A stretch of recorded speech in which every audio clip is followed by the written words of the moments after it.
اب خدا نے ایک کوا بھیجا جو زمین کھودنے لگا تاکہ اس سے دکھائے کہ وہ اپنے بھائی کی لاش کو کیسے چھپائے۔ کہنے لگا، افسوس کہ مجھے اس سے اتنا بھی نہ ہو سکا کہ اس کوے کو مثل ہو جاتا، اپنے بھائی کی لاش کو چھپا دیتا۔ پس وہ پشیمانیوں میں سے ہو گیا۔ بعد نے کہا کہ جب اس نے اپنے بھائی کو قتل کیا تو 1 سال تک اسے اپنی پشت پر اٹھائے رکھا۔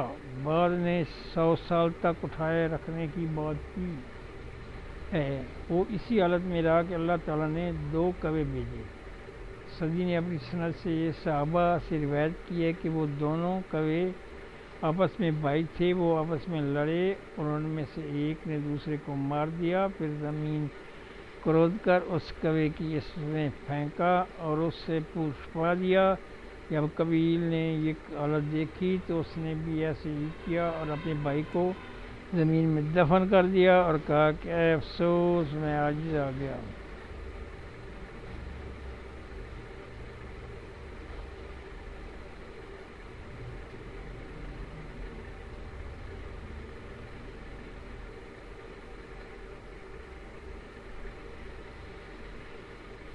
بعد نے کہا کہ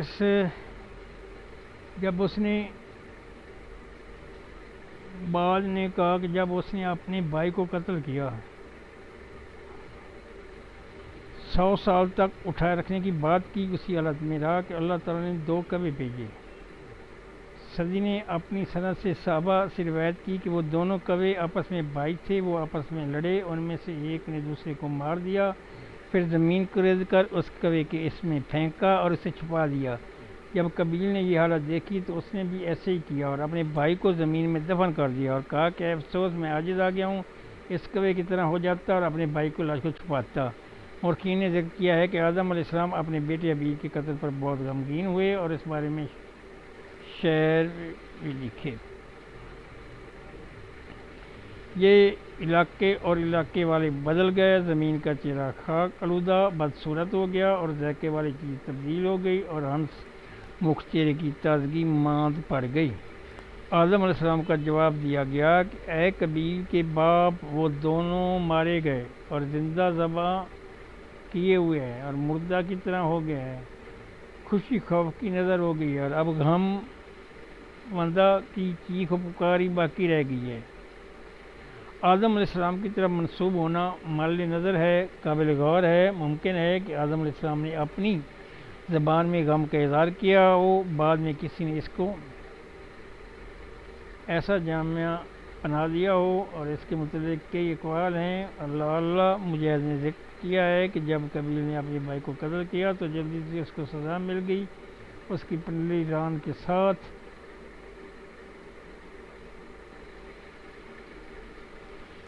چپک گئی اور اس کا چہرہ سورج کی طرف رہتا تھا، اس کے گھومنے کے ساتھ گھومتا رہتا۔